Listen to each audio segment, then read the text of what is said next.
The story was, I went to New York to find this particular shoes. I went to Louis Vuitton.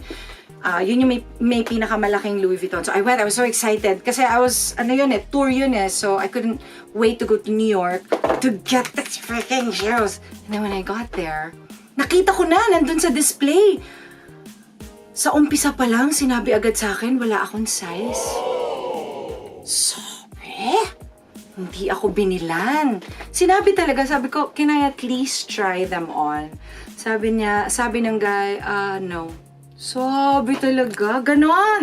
Na-discriminate agad ang lola niyo. So, na-depress ako ng very, very light. I went to, ano ba yung katapat niya? Neiman Marcus. Katapat lang ni Louis Vuitton, si Neiman Marcus. Si Neiman Marcus, maraming branded shoes. Nagwala ako doon.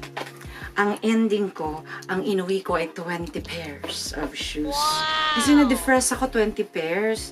Kasi meron ako nakilalang black guy. Again, I was being discriminated. No one was making me pansin. Yung lahat sila nagsusukat. Ako yung... walang pumapansin sa akin. Until this guy came to me and then he said, do you need help? Sabi ko, it's parang may iyak na ako. Yes, I need help.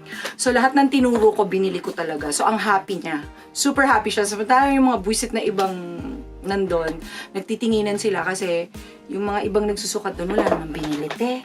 Anyway, so, pagkatapos kong bilhin yung 20 pairs, pumunta ulit ako ng Louis Vuitton. Nung marami na akong bit-bit, pinapasok ako sa loob ng Louis Vuitton at nabili ko siya. Yan ang story ng Louis Vuitton shoes na ito. But, it's okay. Kasi, I don't think you should feel bad pagka na-discriminate ka. You go back and kick some ass. Right?